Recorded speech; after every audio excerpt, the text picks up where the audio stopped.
আর্জেন্টিনার সেমিফাইনাল ম্যাচে গ্যালারিতে এক টুকরো বাংলাদেশ, আর সেটা হচ্ছে জায়েদ খান। দর্শক, বাংলাদেশ চলচ্চিত্রের এই নায়ক আর্জেন্টিনার সেমিফাইনাল ম্যাচ দেখতে গিয়ে একই বললেন। আমি তো বুঝলাম না, জাস্ট এই ভিডিওটা দেখে শেষে আপনারা আমাকে একটু বুঝিয়ে দিন।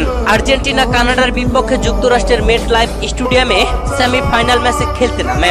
আজ 10 জুলাই বাংলাদেশ সময় সকালে ম্যাচটি শুরু হয়, আর এই ম্যাচে আর্জেন্টিনা দাপুটে এক জয় তুলে নিয়ে ফাইনালে উঠেছে। যেখানে কোপা আমেরিকার এই সেমিফাইনাল ম্যাচে আর্জেন্টিনা ম্যাচের 22তম মিনিটে হুলিয়ান আলভারেজের দুর্দান্ত গোলে 1-0 এগিয়ে থেকে বিরতিতে যায়। বিরতি থেকে ফিরেই লিওনেল মেসি 51তম মিনিটে আরো একটি গোল করে আর্জেন্টিনাকে 2-0 গোলে এগিয়ে নেন। শেষ পর্যন্ত মোকাবেলা করে কানাডা পারেনি কোনো গোল দিতে। আর্জেন্টিনা দুর্দান্ত ভাবে 2-0 গোলে দারুণ জয় তুলে নিয়ে সেমিফাইনাল থেকে ফাইনালে পৌঁছালো। আর এই ম্যাচে গ্যালারিতে দেখা গেল এক টুকরো বাংলাদেশ, আর সেটা হচ্ছে বাংলাদেশের চিত্রনায়ক জায়েদ খান, যিনি বাংলাদেশের পতাকা নিয়ে গ্যালারিতে বসে থেকে খেলা দেখেছেন লিওনেল মেসিদের। তিনি নিজেই তার ভেরিফাইড ফেসবুক পেজ থেকে কিছু ছবি পোস্ট করেন খেলা সময়কালীন মেসির ছবি সহ এবং তার গ্যালারিতে অবস্থানকালেকার কিছু ছবি।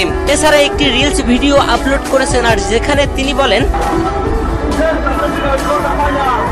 আর্জেন্টিনার কোয়ার্টার ফাইনাল ম্যাচ। আরে ভাই, একটু বুঝে শুনে কথা বলবেন তো, এটা তো কোয়ার্টার ফাইনাল ম্যাচ না, এটা হলো সেমিফাইনাল ম্যাচ। যাই হোক, সেটা বিষয় না। তিনি যে বাংলাদেশের পতাকা নিয়ে মেট লাইফ এত বড় একটা স্টেডিয়ামে বাংলাদেশের পতাকা গ্যালারিতে তুলে ধরে খেলা দেখেছেন, সেটাই অনেক কিছু। দর্শক, এই ম্যাচে গ্যালারিতে দর্শকের উপস্থিতি ছিল 80,000-এরও